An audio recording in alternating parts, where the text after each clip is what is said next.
시청자 여러분 반갑습니다. 오늘 한국 증시에서 일어난 일부터 정확히 짚어드리겠습니다. 코스피는 장중 8,700선을 돌파하며 사상 최고치를 다시 경신했습니다. 삼성전자 주가는 33만원 선까지 회복했고 시가총액은 우선주를 포함해 2,000조 원을 넘어섰습니다. 한국 단일 기업이 시가총액 2,000조 원을 기록한 것은 사상 처음입니다. 코스피가 7,000을 처음 돌파한 것이 한 달 전쯤이었습니다. 그 사이 8,000을 거쳐 8,700까지 올라온 셈입니다. 한 달 만에 1,500포인트 넘는 상승은 한국 증시 역사에서도 드문 단기 상승폭으로 기록될 전망입니다. 여기서 한 가지 모순처럼 보이는 사실이 있습니다. 외국인은 지난달 한 달 동안 한국 증시에서 약 41조 원을 순매도했습니다. 월간 기준 사상 최대 규모입니다. 매도가 가장 집중된 종목은 SK하이닉스와 삼성전자, 반도체 투톱이었습니다. 그런데 같은 기간 코스피는 떨어지지 않았습니다. 오히려 사상 최고를 다시 썼습니다. 이 풍경이 의미하는 바는 분명합니다. 한국 증시를 끌어가는 주체가 바뀌고 있다는 것입니다. 오랫동안 코스피의 방향을 결정해온 외국인이 빠지는 자리를 개인 투자자와 국민연금을 비롯한 국내 자본이 그대로 메우고 있는 구조입니다. 오늘은 이 주인 교체가 어떻게 진행되고 있는지를 짚어드리겠습니다.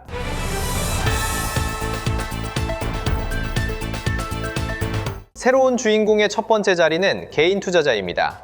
외국인의 41조 원 매도 물량을 그대로 받아낸 주체가 바로 개인입니다. 지난달 단일 거래일 기준 개인 순매수 규모는 7조 원을 넘어서며 한국 증시 역사상 가장 큰 일일 순매수 기록을 새로 썼습니다. 특히 외국인이 5조 원 이상을 던진 거래일에도 개인이 그 2배 가까운 금액을 매수하며 시장을 떠받쳤습니다. 수치만 놓고 보면 한국 자본시장의 주도권이 바뀌는 분기점이라는 평가가 나옵니다. 다만 이 흐름에는 두 얼굴이 동시에 존재합니다. 한쪽에서는 한국 반도체의 부조적 성장에 대한 신뢰가 개인 자금을 끌어들였다는 평가가 나옵니다. 반대편에서는 매수의 상당 부분이 신용거래, 즉 빚을 진 자금이라는 점이 지적되고 있습니다. 국내 증시 신용공여 잔고는 사상 최대치를 다시 경신한 것으로 확인됐습니다. 신용거래 융자 잔액도 36조 원을 다시 돌파한 상태입니다. 두 시각이 동시에 깔려 있다는 점이 지금 시장의 가장 큰 긴장 포인트로 꼽힙니다. 여기에 시장의 단기 변수가 하나 추가됐습니다. 삼성전자와 SK하이닉스를 기초자산으로 한 단일 종목 2배 레버리지 ETF가 최근 상장됐습니다. 상장 첫날 외국인 자금이 3,290억 원 유입되며 타이거 ETF 상장일 외국인 매수 규모로는 역대 최대로 기록됐습니다. 다만 금융위원회는 이 상품이 하루에도 최대 60%까지 손실이 발생할 수 있다는 점을 직접 경고한 상태입니다. 기초자산의 변동성이 2배로 확대되는 구조 때문에 단기 변동성을 키울 수 있는 새 변수로 분류되고 있습니다. 새 주인공의 두 번째 자리는 국민연금입니다. 국민연금 기금운용위원회는 올해 국내 주식 목표 비중을 기존 14.9%에서 20.8%로 끌어올린 것으로 확인됐습니다. 한 번에 5.9%포인트 상향한 매우 이례적인 조정입니다. 당초 올해 국내 주식 목표 비중은 14.4%로 설정됐고 1월에 14.9%로 한 차례 상향됐던 만큼 4개월 만에 두 번째 재조정이 이뤄진 셈입니다. 이번 결정의 가장 큰 의미는 시장이 두려워하던 시나리오를 막았다는 점입니다. 당시 국민연금의 국내 주식 보유 비중은 한도를 크게 초과한 24.5%까지 확대된 상태였습니다. 이로 인해 70조에서 80조 원 규모의 잠재적 매도 압력이 시장의 가장 큰 부담이었습니다. 언론에서는 국민연금 170조 매도 폭탄이라는 표현까지 등장한 바 있습니다. 그러나 한도를 20.8%로 끌어올리면서 매도해야 할 초과분 자체가 크게 줄어들었습니다. 시장이 가장 두려워하던 수급 변수가 사실상 해소됐다는 평가가 나오는 이유입니다. 기금위가 밝힌 결정 배경 역시 의미가 큽니다. 국내 증시의 구조적 변화 가능성과 확대된 국내 주식 비중을 반영해 장기 수익성을 높이고 대규모 리밸런싱에 따른 시장 충격을 완화한다는 설명이 발표됐습니다. 국민연금이 코스피의 상승 흐름을 일시적 현상이 아니라 구조적 변화로 공식 인정한 셈입니다. 조정된 국내 주식 목표 비중은 리밸런싱 유예가 종료되는 다음 달 말부터 적용될 예정입니다. 일일 최대 매매 규모를 축소하는 등 시장 충격을 완화하기 위한 장치도 함께 마련된 것으로 알려졌습니다. 이는 단순히 비중 조정에 그치지 않고 한국 증시의 가장 큰 기관 투자자가 시장을 보는 시각 자체를 바꿨다는 신호로 받아들여지고 있습니다. 이러한 변화의 중심에는 삼성전자가 있습니다. 오늘 삼성전자 주가가 33만 원 선을 회복하면서 시가총액이 우선주 포함 2천조 원을 돌파했습니다. 이는 단순한 가격 변동이 아닙니다. 한국 자본시장 전체의 무게중심이 어디로 향하는지를 보여주는 지표입니다. 삼성전자와 SK하이닉스를 합친 두 종목의 시가총액 비중은 이미 코스피 전체의 50%를 넘어선 것으로 확인됐습니다. 시장 절반을 반도체 투톱이 끌고 가고 있다는 의미입니다. 코스피라는 지수의 방향이 반도체 사이클과 같은 박자로 움직이는 구조가 만들어진 셈입니다. 삼성전자가 최근 가속도를 낸 배경은 세 가지가 동시에 풀렸다는 점에 있습니다. 먼저 가장 큰 걸림돌이었던 노사 갈등이 일단락됐습니다. 영업이익 200조 원 달성을 전제로 한 임금협약 잠정 합의안이 73.7% 찬성률로 가결됐습니다. 이로써 100조 원 규모 손실이 우려되던 총파업 시나리오가 사라졌습니다. 다음으로 글로벌 AI 시장의 한 축인 엔트로픽이 삼성전자를 전략 인프라 파트너로 끌어들였다는 소식이 전해졌습니다. 엔트로픽이 자사 AI 칩 공급망 설명에서 사용한 로직 칩이라는 표현이 결정적입니다. 투자에 참여한 메모리 3사 가운데 파운드리 사업을 가진 곳은 삼성전자뿐이기 때문입니다. 테슬라, 엔비디아에 이어 엔트로픽까지 AI 시대의 핵심 플레이어 셋이 동시에 삼성전자를 선택하는 그림이 만들어진 것입니다. 마지막으로 국민연금의 국내 주식 비중 상향 결정까지 더해지면서 그동안 삼성전자를 짓누르던 변수들이 한꺼번에 풀리는 국면에 들어선 것으로 평가됩니다. 새로운 주인공은 개인과 국민연금에서 그치지 않습니다. 세 번째 자리에 외국계 자금의 일부가 다시 들어오고 있다는 신호가 포착되고 있습니다. 앞서 언급한 단일 종목 두배 레버리지 ETF 상장 첫날 외국인 자금 3,290억 원 유입은 그 단적인 사례입니다. 코스피가 사상 최고를 경신하던 거래일, 외국인의 일일 순매도 규모가 평균 2조 7천억 원에서 1,300억 원 수준으로 급격히 줄어든 것으로 집계됐습니다. 같은 거래일 외국인은 삼성전자를 5,748억 원 순매수하며 태도 변화 가능성을 보이기도 했습니다. 41주 매도 흐름이 계속될지 아니면 6월의 매수 전환으로 돌아설지가 시장의 가장 큰 분기점으로 떠올랐습니다. 삼성전자가 주인공으로 다시 부각된 결정적 사건은 메모리 부문에서도 나왔습니다. 삼성전자는 차세대 고대역폭 메모리 HBM4를 세계 최초로 양산 출하한 것으로 발표됐습니다. 엔비디아가 삼성전자와 SK하이닉스의 HBM4를 테스트한 결과 구동 속도와 전력 효율 측면에서 삼성전자 제품이 가장 좋은 결과를 낸 것으로 전해졌습니다.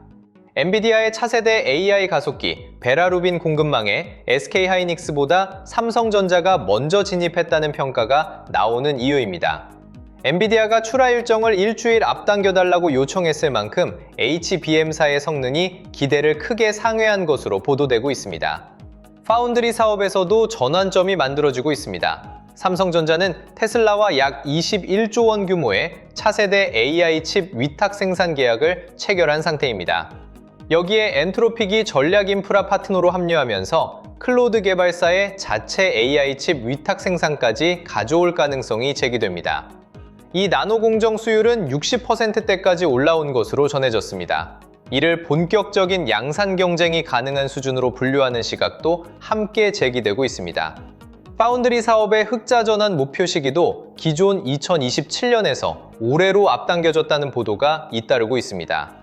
이러한 흐름은 증권가 목표 주가에 그대로 반영됐습니다. KB증권은 삼성전자 목표 주가를 53만 원으로, 미래에셋증권은 55만 원으로 상향한 것으로 확인됐습니다.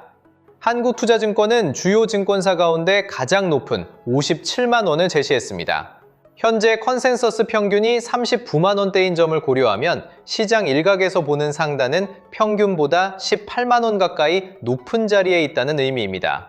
목표 주가가 줄 상향되는 흐름은 시장의 기대치 자체가 한 단계 위로 옮겨졌다는 신호로 해석됩니다. 다만 시장이 마냥 환호하기만 할 수 없는 변수도 함께 깔리고 있습니다. 한국은행은 기준금리를 8연속 동결하면서 동시에 향후 인상 시기를 결정하겠다는 첫 긴축 시그널을 함께 발표했습니다. 그동안 시장이 기대해온 방향은 금리 인하였습니다. 그러나 한국은행이 인상 가능성을 직접 언급한 만큼 통화정책 기조의 전환점에 다가서고 있다는 평가가 제기됩니다. 특히 메모리 직원 1인당 6억 원 규모의 성과급 지급이 임금 인플레이션 우려를 키우면서 한국은행을 긴축적으로 한 발 미는 신호로 작용한 것으로 분석됩니다. 글로벌 변수도 시장의 주요 관심사입니다. 미국과 이란 간 종전 협상은 최종 승인만 남았다는 보도가 이어지고 있습니다. 종전 협상이 마무리되면 국제유가가 안정되고 약 800조 원 규모로 추산되는 우크라이나 재건 시장이 본격적으로 열릴 것으로 전망됩니다. 방산, 건설, 인프라, 철강 등 한국 기업의 수혜가 예상되는 영역이기도 합니다. 다만 호르무즈 해협의 군사적 긴장은 여전히 해소되지 않고 있어 협상이 지연될 경우 단기 변동성이 다시 커질 수 있는 변수로 분류됩니다. 코스피 1만 시대라는 표현이 시장에서 점점 무게를 갖고 있습니다. 골드만삭스는 12개월 코스피 목표치를 9,000으로, 노무라증권은 1만에서 1만 1,000 구간으로, 하나증권은 1만 380까지 가능하다는 시나리오를 제시한 것으로 확인됐습니다. 국내 증권사가 처음으로 1만 선을 기본 시나리오에 올린 것으로 시장 전체의 눈높이가 한 단계 올라간 신호로 받아들여지고 있습니다. 이러한 목표치의 근거는 결국 실적입니다. 2026년 코스피 상장사 예상순이익은 약 689조 원, 2027년에는 893조 원까지 확대될 것으로 전망됩니다. 특히 삼성전자와 SK하이닉스 합산 영업이익이 향후 2년 사이 수배 규모로 늘어날 것으로 예상되면서 코스피 1만의 향방이 사실상 반도체 투톱의 실적에 달려있다는 평가가 분명해지고 있습니다. 보수적인 멀티플을 적용해도 1만 포인트가 열려있는 숫자라는 해석도 함께 제기됩니다. 밸류에이션 측면에서도 한국 증시는 여전히 매력적인 자리로 평가됩니다. 현재 코스피의 PER, 즉 주가 수익 비율은 약 7.3배 수준으로 집계됐습니다. 글로벌 주요 증시 가운데 가장 낮은 수준입니다. 실적은 폭발적으로 늘어나고 있는데 그에 비해 시장의 가격은 아직 낮게 매겨져 있다는 의미입니다. 지정학적 변수가 해소되고 외국인이 본격 복귀할 경우 한국 증시가 글로벌 자금의 최선호 투자처로 부각될 가능성이 있다는 평가가 함께 제기되고 있습니다. 다만 6월 한 달은 단기 변동성이 함께 따라올 수 있는 구간으로 분류됩니다. 먼저 신용거래 융자 잔액이 사상 최대치를 다시 경신한 만큼 단기 차익 실현 매물이 한 차례 쏟아질 가능성이 제기됩니다. 둘째로 코스피 시가총액의 50%를 차지하는 삼성전자와 SK하이닉스의 매수세가 집중되면서 종목 쏠림에 따른 변동성 확대 우려가 함께 제기됩니다. 셋째로 단일 종목 2배 레버리지, ETF 등 고변동성 상품으로 자금이 쏠리는 흐름은 단기 가격 진폭을 한 단계 키울 변수로 분류되고 있습니다. 성장의 신호가 분명한 동시에 단기 과열을 경계해야 한다는 두 가지 시각이 같은 시점에 마주한 상황입니다. 이것이 6월 한국 증시가 마주한 현 위치입니다. 자, 여기까지 들으시면 이런 생각이 드실 겁니다. 결국 오늘 뭘 해야 하는 거야? 정리해보면 단순합니다. 오늘 장은 그냥 운 좋게 마치는 사람이 이기는 장이 아닙니다. 기준이 있는 사람이 버티는 장입니다. 삼성전자가 40만 원대 위치까지 도달하느냐, 그 흐름이 반도체 주변 종목으로 퍼지느냐, 그 다음 돈이 어디로 이동하느냐, 이걸 봐야 하는데요. 문제는 개인 투자자분들이 이 흐름을 매일 혼자 정리하기가 어렵다는 겁니다. 뉴스는 너무 많고요. 종목도 너무 많고요. 누구는 삼성전자만 보라고 하고, 누구는 하이닉스가 답이라고 하고, 누구는 장비주를 보라고 하고, 또 누구는 전력 인프라가 다음이라고 합니다. 이러면 결국 기준 없는 사람은 가장 시끄러운 뉴스에 끌려갑니다. 그래서 이런 자료가 필요한 겁니다. 삼성전자 이후 돈이 이동할 수 있는 후보군, 각 종목군별 대응 기준, AI 주식 보조지표, 템플릿, 지표 사용 설명서, 섹터별 자금 흐름, 매매 전 체크리스트, 관전 포인트 정리까지 같이 준비했습니다.